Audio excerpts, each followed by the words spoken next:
Welcome back to the Fire Break. I'm Steve Wolf. As you know, the Fire Break is sponsored by Team Wildfire, where we're building some cool new technology for putting out fires, maybe with jet engines if it all works. We'll find out in a few months. Right now, I'm curious though, like all the fires going on, what causes these fires? Are they caused by people? Are they caused by lightning? Are they caused by ill will? Or are they caused by the gods? We don't really know, but I do know who does know, and that is Chasity, Owen, and Scott Kuhlman, who are both fire investigators in California. Welcome to the show. How are you? Hey, Hey yeah, Steve, how are you? good. How are you? Good. So, what's the whole field of fire investigation about, as in your, aspect of it? I think so. My aspect, I'm more on the private side, so I would really be seeing more of like the insurance claims, occasionally arson and all that. But Scott's more on the public side, so Yeah, so I work for a large agency in Orange County, and as you know, Southern California wildfire is nothing new to us. It's kind of a problem. It's so bad that insurance companies are leaving the state. You're right. Um, but yeah, it's a continual problem. Matter of fact, there's a place we'll go to as public fire investigators. Excuse me. It's called the National Fire Academy. And when I'll go there, I'll meet people from all over the United States. And they all think every hill in California is burning as we're speaking. They just like, man, it's so I know the media that gets out and beyond California, it looks like every hill, everything is burning in California. That's not the case. Not the case. We're close, but it's not the case. But yeah, it's a problem here. Yeah, and I guess when they do insurance assessment, they have pretty broad terms for what constitutes a zone. And you could be living in between the lake and the river with a constant spray of water over your house. But if you're on the wrong zip code, they're going to cancel your insurance. yeah. I mean, It's like a there's pretty broad been brush. yeah, there's been instances where people can't afford insurance anymore because of the prices that have went up, or they're having a hard time finding an insurer now. So a lot of companies aren't signing new customers, and it's a mess. So you successfully got all the insurance agents to leave California. So my next question would be, how do you get all the lawyers to leave? I don't know. I mean, they're our friends too, so Actually, Yeah. just to go back to the other statement, Allstate, which started this in Yeah. 2022, is coming back to California. So they've cut some deal with our state insurance, not broker, but who manages insurance. So they're starting to come back. But yeah, like I'm waiting for my insurance to renew. And when it does, if I'm not denied, it's going to be double of what it is currently. That's just what we're living in right now. Okay. So is this kind of like all states coming back to California the way fish are coming back to the Hudson River? It's I wouldn't know. I'm not near the Hudson River. I didn't know they yeah, I were know. leaving. So Right. The salmon are coming back, right? So yeah. All right. So when you do the things you do, investigative wise, are you looking to figure out what caused a fire, what caused an insurance company to leave? Are you looking at arson cases? Are you looking at lightning strikes? yeah, so Uh, it's different case to case. On the private side, I can speak to we're doing origin and cause, so it's you just follow a scientific method, and starting from the beginning, you'll like I'll get a call, get a claim from an insurance company or an attorney, and then I'll connect with the insured, schedule that inspection, and so it's either a structure of residence or a structure of like a commercial building, or um, sometimes we'll get vehicles. It just depends. I don't do a whole lot of wildland, so not usually lightning strikes either because we don't get a lot of storms here. But yeah, so then we'll get onto the scene and do an inspection, and sometimes it's arson, but for me, it's usually an accidental situation. I've had a couple where I've discovered that it is arson, which is pretty cool when I figure that out a little yeah, bit later. right. It's fun. It's a fun job. It's unfortunate events for the people involved, but it just keeps us on our toes, and it's always different, which is nice. Yeah, this reminds me that the two guys are retired, and one of them says, "Well, my store burned down, so I quit and took the money and decided to retire." The other guy said, "Yeah, same thing here, but we had a flood." And the first guy says, "A flood? How do you start a flood?" Uh, nice. Yeah. So just for your listeners' awareness, California is such a big state that really Northern California and Southern California, we don't have, it's two different type of states, both in the way we think and politics and all that, but they get much more lightning-induced fires than, say, us here in Southern California. Not that we don't get lightning, but it's not the more frequent cause as, say, up in Northern California. Yeah. I see. Okay. So if you were an investigator in Northern California, your case load would look pretty different.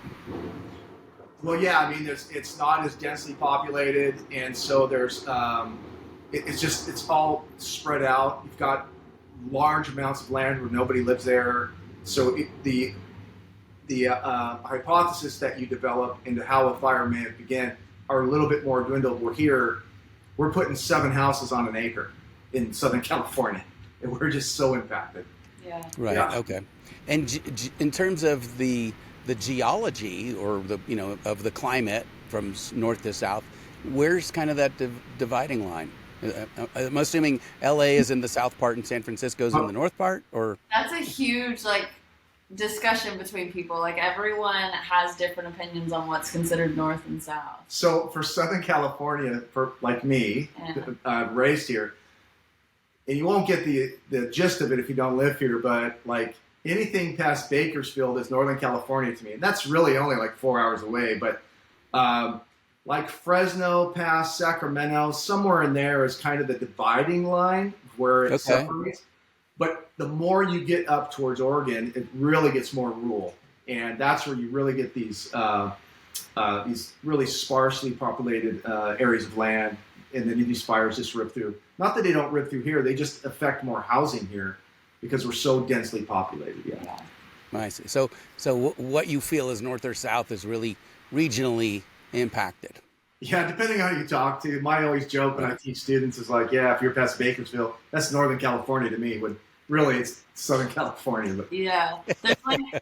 I think there's a portion we should be calling Middle California that nobody is addressing. But San Luis Obispo is considered Southern still, which is crazy to me. I don't know. But I'm from Kentucky, so Kentucky's a 3-hour state, and then California is freaking from south to all the way northern is how many hours? You think 11 maybe? It's a big drive. Yeah. Crazy. I grew up in Manhattan, and anyone who lived south of 42nd Street, was raised in the deep south. Yeah. Yeah, we all have our geography. Yeah, right. All right. So are you seeing any trending in the types of case you're getting, more of this and less of that? Or has it been consistent over the years? I'd say lithium-ion battery fires are very crazy right now. Are you speaking just for wildland or just in our investigation in general? Yeah, in your career work. Well, I can tell you, and she's right, we're in our agency, which covers most of Orange County, I'm getting almost a lithium-ion battery fire a day. Until next week, you'll be getting 2 a day, right? It's so prevalent that even my engine company captains, when they arrive on scene, they're getting so familiar with it that they don't really call the investigators out anymore. They know what it looks like. They know what the fire damage lithium-ion cells look like. And they're like, hey, Scott, it's another one. I'm like, hey, document with photography. But that's how comfortable they're getting because it's a if not daily, for sure we're getting 1 a week. But the last 48 hours I worked, I think we had 2. So we had 7 fires that we investigated. 2 of them ended up being lithium-ion batteries.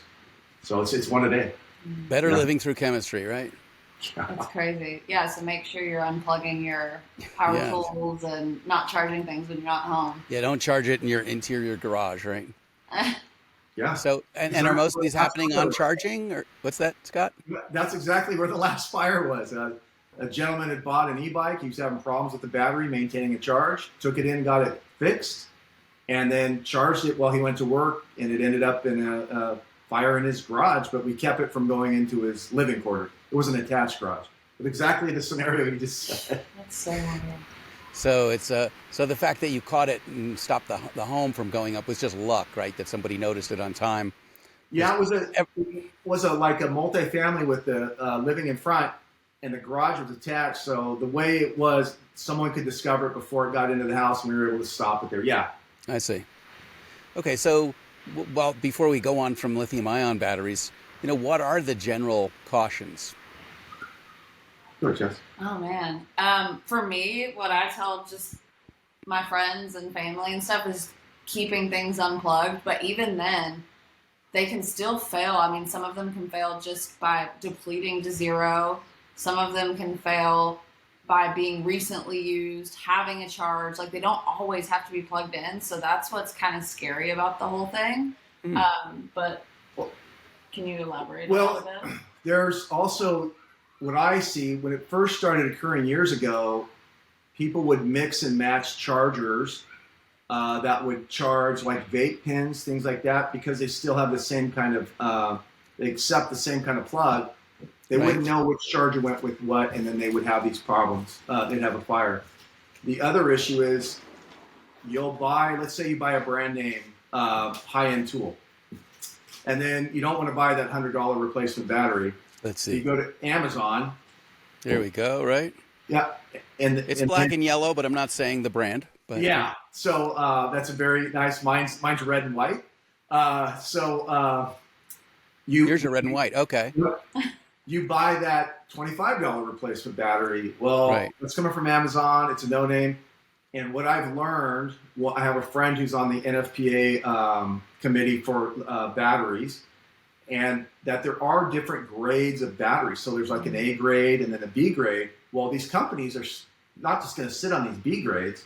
So it looks like, and now this is a theory, that the Amazon companies will buy the B grade batteries and package them for replacement needs. And it's not turning out well. So stay with your the main name brand batteries. Okay. I see you just had a power failure there. Is everything okay? It's California. Yeah, I know. Rolling brownouts, right?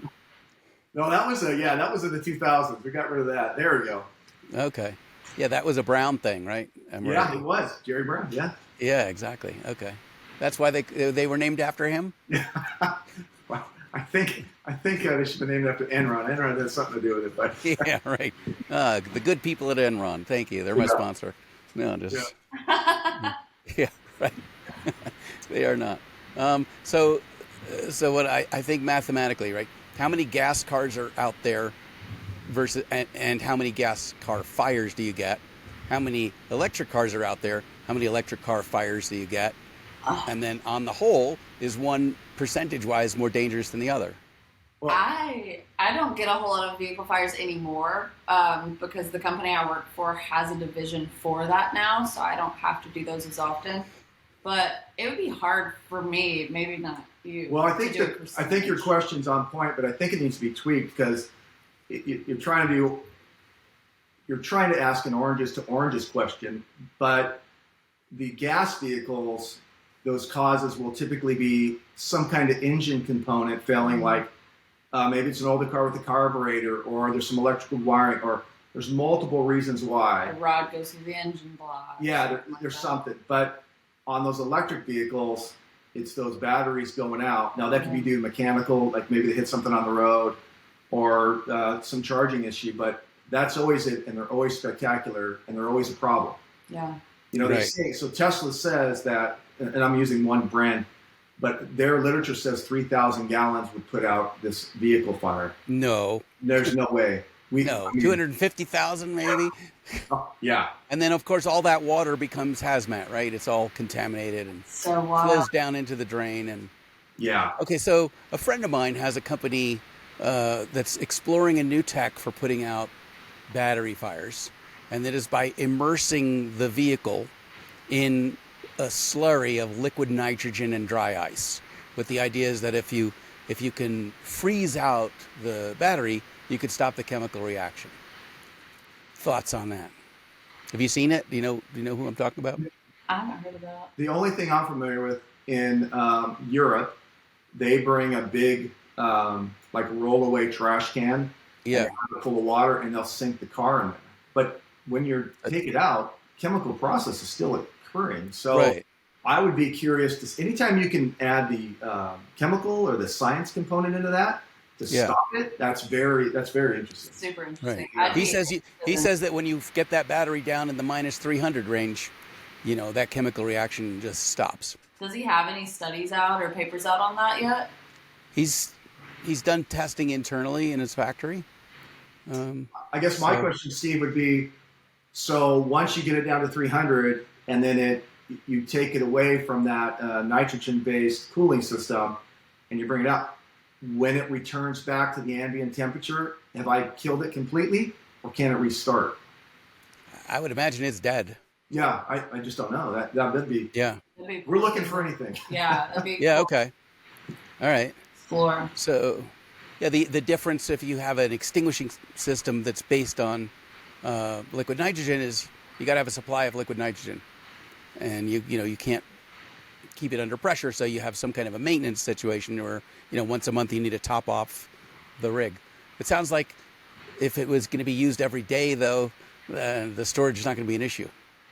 Well, the vehicle fires are the big issue. And here in Orange County, everyone has a Tesla.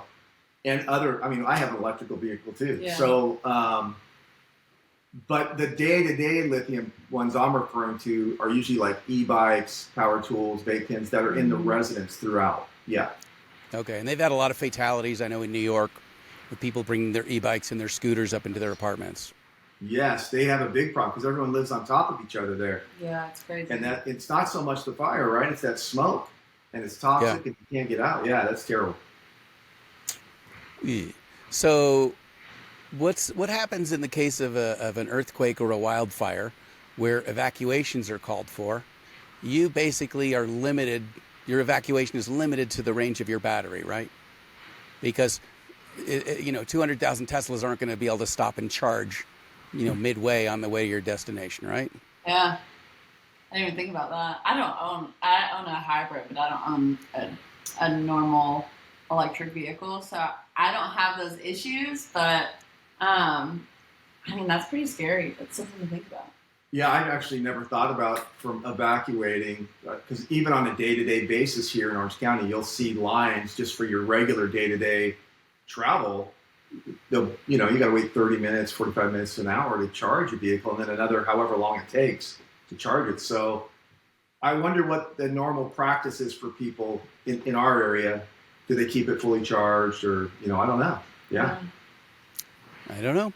I know in there was a plot afoot at one point in Israel to do EVs with hot swappable batteries, and you'd pull into a station, they just drop out your empty battery, stick in a new battery, and off you go.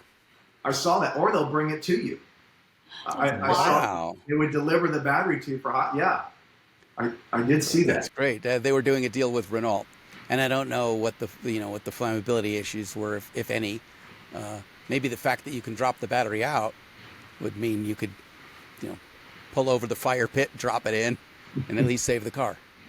That's crazy. I don't know if it's going to eject after that, though. Yeah, I don't know. I don't know what the tolerance is on that. Honestly. Right? So, so in the last, let's say, 5 years, you've seen this swing towards more EV fires or battery fires, right? Whether it's in a vehicle or a bike or a scooter. Yeah. And when did you say that was? Like in the last 5 years, 10 years, or is it just increasing with the increasing market penetration of EVs? I would say for me on the private side, I started seeing more. I wouldn't necessarily say EVs. It's not always vehicles. It's a lot of residence fires from leaving stuff plugged in, charging. Okay. But that, for me, on the private side, started upticking probably in the last 2 to 3 years. What about for you? So I used to do private work as well as public work, but because we're at a bigger agency, I don't have time to do it anymore. But I remember even 10 years ago where it kind of started, and the industry knew it was a problem, was with the RC, the remote control vehicles.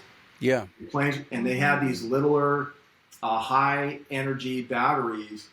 And they knew it was such a problem that you could buy a pouch for them when they're charging. Right. So that when they did fail, it would come like, how are we allowing this to happen? We're still selling these. Yeah. Now we didn't have them daily or weekly, but it wasn't uncommon. And you would dig out the scene, and sure enough, you'd find them in a charging unit. You'd find the brand name. But so those type of issues have been there. Now everything's being powered. I can only speak for Southern California, really, but a lot of people here use electric everything, and then they're charging, overcharging, or it gets mechanical damage, and it's just resulting in a lot of residential fires, excluding our EV vehicles. Right. That's a whole nother deal. Yeah. So you're seeing a lot, just in terms of the number of cases, a lot more of them are just based on residential electrical fires. Yes. Another big problem is using the wrong charger. Like if you use the off-brand charger, or you buy something from a different place. I mean, I don't want to say names, but if you're buying the off-brand charger and you use it for something that's a lithium-ion battery rechargeable, that can uptick the chances for a fire as well. So No win there. And Scott, to what you're talking about easier, I have one of those pouches and I charge my little remote control car battery in it. And then I put the pouch inside of a steel trash can with a steel lid on it. But this is what I'm talking about. Like, okay, we recognize. I know what you're talking about. Yeah, right. So my presumption is every time that I charge it, I presume it's going to catch fire, and then plan around that. And if it doesn't, then it was a good day. See, that's smart though. It's like not everybody, because it doesn't happen to people every day, and they don't see it every day. People don't think it's ever going to happen to them until it happens to them. And so I'm just trying to do more of like sharing it between my friends, but my friends sometimes think I'm crazy because I unplug everything. But it's just because of what we see every day, and they don't see that. They're like, oh, that's not going to happen. I'm just like, okay, until it does. Well, I hear the Kentucky coming out there, Chasity. All right, so you giggled a moment ago when we talked about your success in having investigated an accidental fire only to find out that it was actually an intentional fire. What was that about? Yeah, so it's one of my favorite cases that I've ever done, but I had a church fire. I can't remember what city it was, but I wouldn't say it anyway. But it was a little ways away, and I came believing that it may have been an electrical fire because that's what the fire department had said. But on the fire department side, they don't have as much time to dig out as we do because of all the calls that they get. Right. So if it looks electrical, and it did look electrical, they're going to call it electrical. So can I jump in there? Yeah. I always have to put this part in the story because I am a public guy. In the area that serves it, well, in any area, your first in engine company, the captain, has the responsibility of performing origin and cause. Okay, if it becomes something that looks nefarious or an illegal activity, then they'll typically call out the fire investigator who has the further training to carry it from the scene to the courtroom.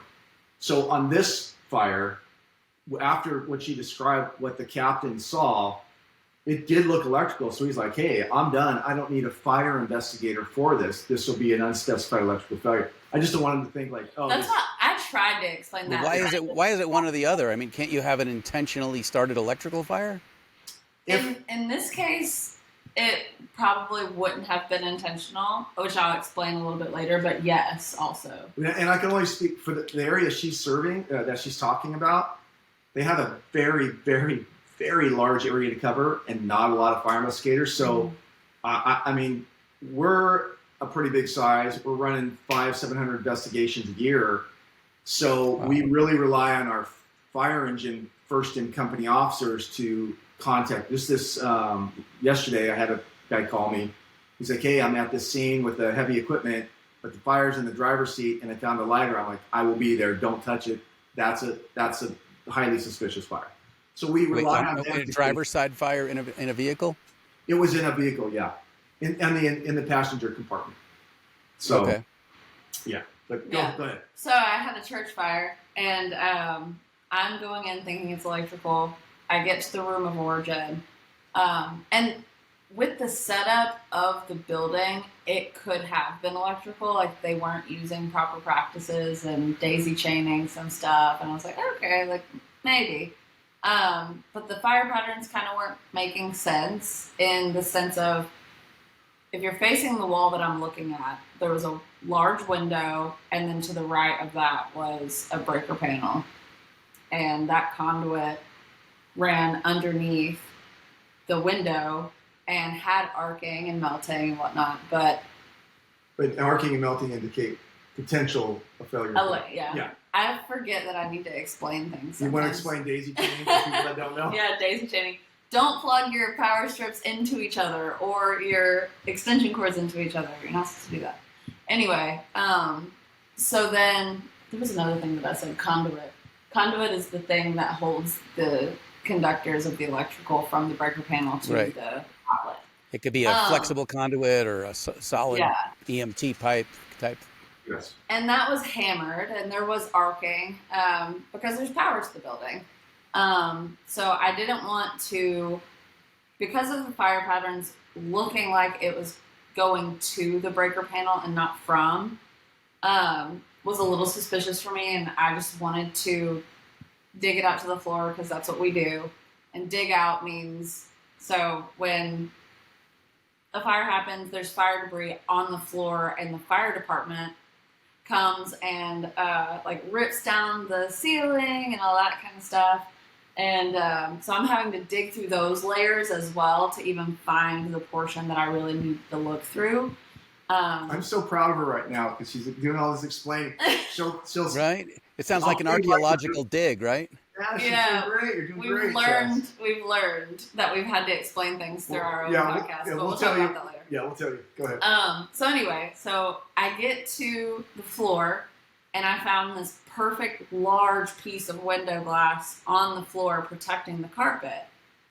And it's red carpet. It's gorgeous. And I lift it up. I take a photo of it, and I call Scott. I was like, "Oh my gosh, you'll never believe what I just found." And he's like, "What?" And I was like, I have all this fire debris, and then I found window glass at the very bottom of the pile protecting the floor." And he was like, "Yeah, what do you think that means?" And I was like, "It means that the window broke early in the fire, before the fire." And so I keep digging. Can I explain it to him? Yeah. So when she's digging out that floor and she gets down to the floor, when she lifted up that glass, that section of the carpet was perfect. Yeah. Zero No fire debris, damage. zero burn. So you're like, okay, now you're sequencing your fire like, right. Window break, then fire debris. Yeah. So she's like, this is adding up now. Exactly. So then in my head, I'm like, okay, I need to look for something, someone break it, whatever. And I keep digging, and I find several pieces of Molotov cocktails in the fire debris below the window. And it was super cool. But I collected the evidence, tried to hand it back over to the fire department, tried to hand it back over to police, was calling a million different people. And I was like, I don't know. Nobody wanted it. Nobody wanted anything to do with it. And so I still have the evidence to this day. And I always say, if nobody calls me within the time that you're supposed to keep evidence, I'm putting it in a shadow box and keeping it forever. Wow. So the Molotov cocktail. So they were drinking, huh? Yeah. I mean, it wasn't beer bottles, so yeah, drinking. And then the other reason this is exciting is because in the class that we put on here in the state of California, you will, every student, and she helps me out with this section of the class, every student will build and throw and then examine Molotov cocktails. So when you go to court, you can say, yeah, I'm very familiar. I know how to make them. I've made one. I've thrown one. I know why they fail, why they don't fail.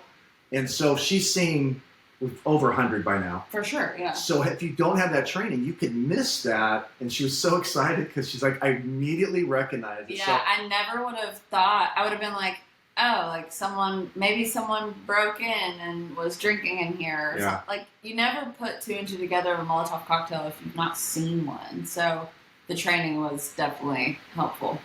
And was it gasoline based? So the portions that I found weren't holding liquid anymore. And then my client wasn't interested in getting the pieces tested. So I just kept everything, and she just wanted me to hang on to it just in case someone called us back. But I mean, That's we good. sent letters, we did everything, and nobody called us back. So, Steve, how we'll address that in a report is we'll say it's an unknown ignitable liquid. We won't say flammable or combustible because then you're getting into over 100 degrees or all these things. Right. So we just say simply ignitable. And then she would have to take it and get it tested to confirm what type. And that's what's tricky because the private side, I would have wanted to send that in to get it tested, but I have to get approval from my client to get that tested. As if they have an arson going on, they can get it tested or send out their dog or whatever they need to do. So that's kind of the difference in that sense. Okay, so how hard when you go ahead, Scott? Sorry. I was going to say that that's and I say our public side, that's our main goal. So we'll go right up to arson. If it is not nefarious, criminal, then we will stop. And then I can only speak for our agency. We then get a fire line tape, and then I'll put a business card with the case number, my cell phone, for the insurance person to come, and I'll say, hey, this is what we found. Plus, our guys in the fire service, we call them the evidence eradication team. They love to just tear everything out because we don't want rekindles. There's nothing more embarrassing than having a fire in the same building you just left like an hour ago. So we try and say, can you just save this part for the insurance company? And it's led to a good relationship with all of our insurance people in here too. So we kind of continue to train. But that's the difference. Yeah. Okay. So how hard is it to tell from residue or actual fluid whether it is a flammable or combustible liquid versus water? I'll answer that because we do that on the daily. So in our agency, we're lucky we have a canine which is trained to detect an accelerant or ignitable liquid. We will never make that determination in our report. Matter of fact, according to the books that guide how we're supposed to do fire investigations, specifically 921, you're not supposed to opine on that. So let's say it smells like gas and there's a gas can out front. I would say something like, I collected the fluid. It had an odor similar to that of gasoline. It had the color and hue similar to gasoline. But I cannot make that determination unless a lab gets it. So what the lab will do, they'll put it through their spectrometer, it'll show that, and then go, yes, it's gas, or it's in the kerosene family, or it's in this. So that's how it gets determined. But you could have, if they want, you could have a sniffer that went into your gas spectrometer, and you could make that. It's physically possible to make that determination in the field, right?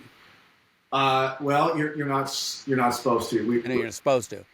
No, because go ahead. Yeah, I mean, if the lab people came down with their toys, they could figure it out right then and there, right? No, so it's really interesting. So what you'll do is you'll fill. Let's say it's in an area. Let's say our dog alerts to a certain area. Okay. We'll take a handful of debris and we'll put it in a gallon can. I have to leave 2/3 of it empty, okay, the top headspace. So they actually need to do it in the lab because what they'll do is they take it, they get a carbon strip, they put it to the bottom lid, they put it back on, and then they heat it for whatever amount of time. And then they'll take out that carbon strip, they run it through the mass spectrometer, and then that will come back with a signature wave. Almost looks like an EKG with your heart. And then they physically match it through this huge book. And then they'll be like, okay, yeah, it's consistent with gas. I don't really think they could do that. Maybe ATF or FBI has some trick thing they can do in the field, but I mean, when they swab my laptop at the airport and stick it in their machine, and tell me whether my laptop has been contaminated with explosives or not. Yeah. Well, they run that right away. Now, is that all just smoke and mirrors, or do they actually know anything? No. So what they're looking for there is, and I always get nervous going to the airport because I teach all over. We're looking for residue of an explosive residue, which you can determine right there. Right? Okay. That's a whole different ballgame. So we teach a lot of classes, and some of them we blow stuff up. So right. I get nervous. I'm like, they're full on. I'm going to ping. Plus, I'm always on the internet, explosive, Molotov cocktails. I get pulled over randomly a lot. Yeah, right. So I was a Hollywood pyrotechnician. Blowing stuff up every day. Cars, trains, buildings, people, whatever. I got randomly selected on 22 out of 23 flights that I would fly. I should have played the lottery that year if my random was so good. It's crazy. I had an instance where, because in college, my major is fire, arson, and explosion investigation. Mm-hmm. So we had days where we would dig out explosion scenes. And I had a flight one weekend from, I can't remember where I was going, but I got pulled. But my teacher luckily had been like, give them my name, tell them this is where you go to school, this. And I was in and out within like 5 minutes, but it was so scary. Well, it should be. What's really scary is what happens after. And Scott, this happened to me. So the scary part is, I'd been doing some pyro on set, filling out my invoices on my laptop. My laptop was covered in residue. I go through the airport. They swab it. They said, Mr. Wolf, your laptop tested positive for explosive residue. And I said, okay, so what do we do now? So you'd think like they would sequester it. They'd put it in a bomb bin. They'd question me. No, they hand it back to me and they said, with a clipboard, and they said, you have to sign here. I sign there on line 27. They give me back the laptop and they say, have a good flight. Did you show a business card or some kind of credential? Nothing. No, they didn't ask any questions. Terrifying. Are you Right. TSA pre-approved? So maybe, so the person might be able to take the plane down, but at least you've got their signature. Yeah. Oh my gosh. Are you TSA pre-approved? Yes, I am. Maybe there's some special privilege. I mean, at some point, Maybe. did you inform them of your trade? I was waiting for them to ask. I thought that would be the next step. Like, do you have any idea why this happened? Yeah, because I blew up 2 cars this morning. I feel like at least a backstory. Jeez. Wow. Yeah, no, they didn't ask. They just sign here, have a good flight. Steve, that went a whole different direction. I thought you were going to say, boy, the trouble comes after. I thought they'd strip search and I pull me thought you down. were a Right. wrestler. Yeah, they just let me go. That would make sense, though. Yes. But just to give it back to you after it tested positive and say, good, that's what I thought was really scary. And where I was going with that other thing about telling accelerants from not, do they really have to take your water at the airport? Yeah. Can they not tell the difference between water and not water? Well, I'm sure that's detectable. I mean, just from odor alone, right? But Yeah. I don't know. There's so many different ways people are doing things. I mean, I try and keep my trust in our institutions here in America, but sometimes it's hard. I do But have a friend that Yeah. She does like medical grade water, like the ionized stuff, and Yeah. she's able to take her water through like a certain process because it's medical grade. So I Right. don't know what the deal is with the no water. If you tell them you have a special diet or whatever, you can take your thing through, whatever it is. Yeah, it's crazy. I'm a little concerned if someone watches this episode or listens. We've just taught them 2 ways to go through TSA. Well, they could smell it if they want to. Now, and right, you can carry matches through, but you can't carry a lighter. So, Yeah. in your experience, are there things that can be lit with a lighter that can't be lit with a match? No, it all puts out pretty much the same heat release rate. The only thing I would think is that you do have butane inside the lighter, so maybe you Yeah. could result in an explosion or some kind of some kind of Right. yeah. Yeah, Right. at 10,000 feet, it's a lot more negative pressure on the outside to draw that butane out faster. Yeah. Right. So But I don't know. I'm not really in that part of it. I don't know. it's okay. So I imagine when people hear you guys are fire investigators, they assume that is mostly based around arson investigation. But a lot of it is just, what caused the fire, not that necessarily something nefarious was done. And then what happens with what you learn from that in terms of educating the public about, ooh, do this, don't do that, because if you do that, this is going to happen. So where's the feedback loop from what you learn Yeah. to keep stopping the next fire? First of all, I want to thank you for asking. That is a brilliant question, and our industry has struggled for that. So currently, we're both board members for the California Conference of Arson Investigators, and we're members of the International Association of Arson Investigators. So about 10, 12 years ago, with the understanding of bias and confirmation bias, how it can affect your forensic scene examination, they really toyed with the idea of getting rid of the word arson. Now, you look at our uniforms, and ours is my public agency, it says fire investigator on the back. Our obligation is arson, but it's also to finding the cause. but we don't want to ruin the scene for the private because they're going to bring engineers, mechanical engineers. They're going to take it down to like the root cause. So, and answer the second part is, well, how do you do that? We put out a lot of social media, like safety message specifically for lithium-ion batteries. Be aware, unplug it when you're not there. Dryer fires. If you're going to be home, only do it when you're home. Do not do it when you're away. We get a lot of dryer fires. Mm-hmm. These kind of things result in public safety message, and our agency has a whole section just for public outreach and safety messages. That's our loop. What about? Yeah, so for me, I do, like, people will ask me what I do, and I'm like, oh yeah, I'm a fire investigator. And they're like, oh, like arson? Immediately. Right. That's what everyone says. And I'm like, not necessarily. So I explain the whole, like, typically on my side, it's accidental, this, that, or insurance fraud sometimes. But, yeah, I think I don't have a whole public agency thing, but I do try to put out on social media some safety tips here and there if I'm seeing things. Like I did a few videos on lithium-ion battery fires when I was getting a ton of those and trying to encourage people to leave things unplugged. And we also have a podcast, so we try to kind of put out the word for things as well, as far as like, we want to be open for the common folk as well. We are mainly based on like fire investigators, fire investigation, but we try to explain things to the point to where the common person would be able to understand it as well, so they can kind of start to take some education from it too. So I think those are kind of all the ways that we're...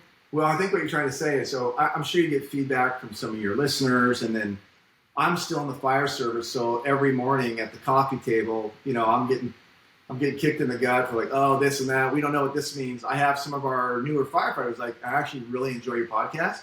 I don't know what digging out the scene means. Can you expand on some of that? And then we found out, because it has to do with fire investigation, and like you said, people go right to arson.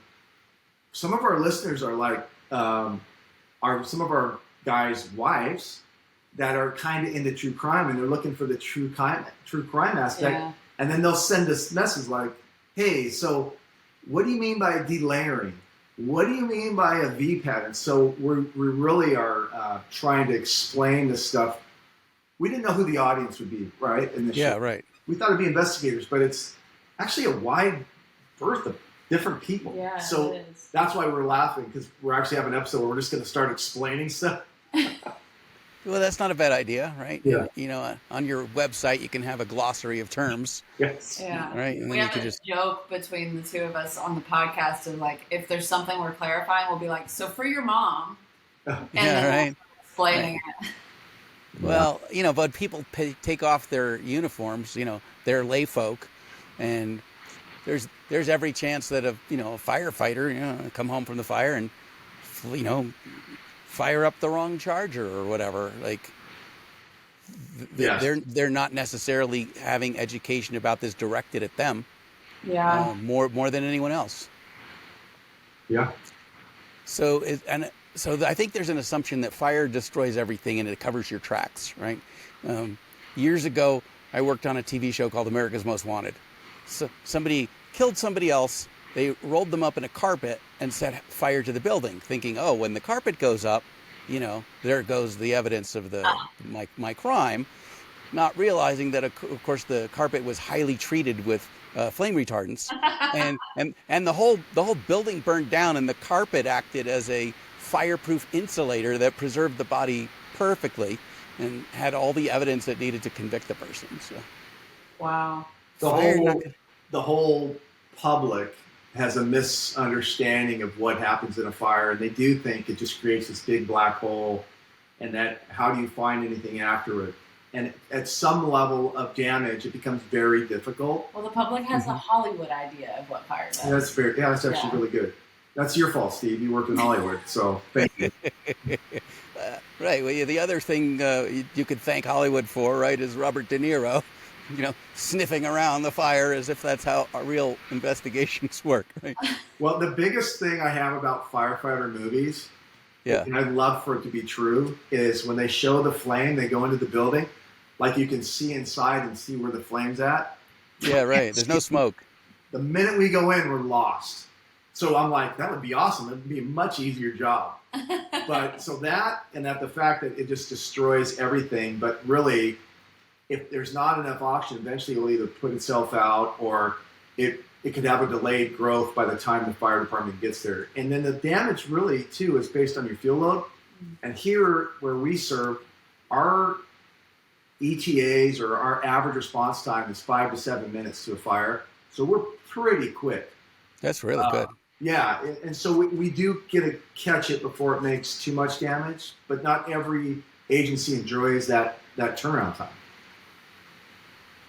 Just by pointing with your finger, where's the nearest fire extinguisher right now? It's right here. All right, I love that. Good. We have a fire hose too in the hallway. Yeah, I never have to reach more than a couple of feet. He's got it in his background. Now that's a CO2 one. Yeah, I like CO2. Yeah. Yeah, I do. It's it's not for everything, but if you know how to use it, it's pretty versatile. My apartment complex actually, every floor has its own like large fire hose box. Yeah. Where you can break it and like pull out an entire fire hose. It's crazy. Where's that? I'll tell you about the CO2 thing. That's good too. If you're ever at the river and you want to cool down your soda, you can, because it comes out like a minus like 200. Yeah. It's super cold. It'll cool your beverages right away. That's crazy. And you know what? If you put it put it through a sock, the sock will fill up with dry ice. No. Yeah. Now I'm gonna have to try that. You got to try that. Okay. I did not. Yeah, you'll end up with a sock full of dry ice. That's awesome. That's crazy. Yeah. Well, as things expand, when they evaporate, they get colder. So as you drive that through there, as the CO2 comes out, it drops in temperature, causing some of it to freeze into solid dry ice and the rest to evaporate off right away. That's cool. I'm trying it. Yeah, you got to fun toys, right? Toys for, I was going to say arson people, but people who like fire. Yeah. Or explore fire, right? Yeah, so I have, I think, no less than 27 fire extinguishers in my house. Nice. You should have a little 2 in every room and then 1 on every landing. And, well, I don't think the fire department could make the hairpin turn to get to my house. Really? Probably not, yeah. Maybe they could send little brush trucks up or something, but I think I'm on my own. And thinking you're on your own is a good strategy. Yeah. In general, right? Because... Yeah. Let me ask you this. There's a current trend to keep your door closed. Do you sleep with your door closed to your bedroom? I do. Yeah. I've been on a number of fires, and if you go look at all the public safety messages, even if it's those hollow core doors, which last like about 5 minutes or so, you'll see the rooms that have not had their door closed are just totally roached. But the one that did, you'd never even know a fire occurred. Really? Yeah. All right. What other tidbits do we have like that? Well, I mean, that's the big one right now. We're really trying to teach people. And they even came up with a slogan, close before you doze. Oh, so they really Hey, that's good. That's good. Yeah. Who came up with that? No, it's some nonprofit group. I want to say maybe Underwriters Laboratory or... I have no idea. Yeah, it's a big push right now. And we've physically seen what it does. Mm. Yeah. So... the other thing that is big, and we have a friend who is totally against them, is candles, especially now that there's the new, not new, but I guess new to me because I didn't know, you can have candles that make everything smell really good, and a lot of people are into them. Yeah. Yeah, and they forget about them, and then either they'll burn funny and it cracks the glass, and then you'll get a fire. And we go to a number of... Well, some people don't forget about them. It's some of the candle brands advertise like 10-hour candle, 12-hour candle, and they may not mean like burn for 12 hours straight, like this is just going to last you for a total of 12 hours. It's probably what they mean, I hope. But people take it as, I can burn this thing this whole time. There's some like ritual type candles that are like, oh, just put it in a bowl of water and make sure the bottom has water in it. And it's just like, we're just teaching people bad practices when it comes to candle and fire. So I think candle fires are a big problem. I never thought about that because now they have those triple wick candles, Mhm. and they'll like 48 hours. But people think I never thought 48 hours straight. I never thought about So that. they're probably thinking like in case of a power outage, it's going to Yeah. give you, light and heat for, a day or whatever. Yeah, exactly. So I think people are interpreting it wrong. I think the candle people need to be like, disclaimer, not 40 hours straight. It needs to be like, this is just going to last Totally. you for around Cumulatively. 40 hours. Yeah. Such an insurance person. So crazy. The other thing about candles that nobody really understands is especially on those triple wick, this is where I've seen it the most. People will try and extinguish it with water. Well, that candle wax is super hot. That water goes into it. It expands 1,700 times, and it will stick to you and burn you. So you should just be blowing it out. We're snuffing it, right? With the Yeah. little Yeah. cupper thing. Yeah. That's cool. You guys should have a book. The 3 things we know about fires. 3 safety tips for fires. but it could be that those 3 things are the cause of a large percentage of fires. Yeah. I mean, we could start keeping like a notes log and then see what we get. I think all the funny stuff, like all those wacky stories we get. Yeah. I have one I want to share, but I still haven't caught the person, so I can't. But man, Eventually. when we catch that person and then it gets adjudicated, I cannot wait to tell the story. It's one of those things that you think you're making up, but it's not. It's good. So Those have got to be the best. I got to call my DA and see if I'm allowed to talk about it because it's great. Yeah. It's so good. But So your book about your book of theories about how candles start fires. It's called Waxing Philosophical, right? there you go. There you Okay. go. That's great. Well, you guys have been amazing. Learned so much from you. We should get together and do this again. Yeah, for sure. Too fun. Yeah, Too fun. Actually, Tell me about your podcast. If my listeners want to switch over there and listen to what you guys are talking about, how do they find you? Yeah, so if you type in fire investigation in focus, it's INFOCUS, and that stands for investigating fire origin and cause using science. Typically, if you just type in fire investigation, we'll pop up, but in focus will get you to us on Spotify, Apple, Amazon, iHeartRadio. Wherever you get your podcasts. Yeah. Wherever you get, yeah. That's what they say. That's great. Yeah, we have 2 episodes out now. We have the 3rd one releasing on Wednesday, so we're just brand new getting started. So. Oh, that's exciting. Yeah, Yeah, so you'll figure out who your audience is and they'll find you. for sure. Yeah, That's no, thank you very much for inviting us on. This is fun. It's good to see how you run this. It's very clean. It's much more professional than our. It's all right, People are tuning in for content, right? And if you're telling them what they need. Yeah. Exactly. No, Right. it is. How long have you been doing your podcast in totality? In totality, I don't know, 2 months. And my plan was to do 1 a week, and I've done 76 already. So I'm running like 12. You've been 2 months. Yeah, You've done 76 episodes.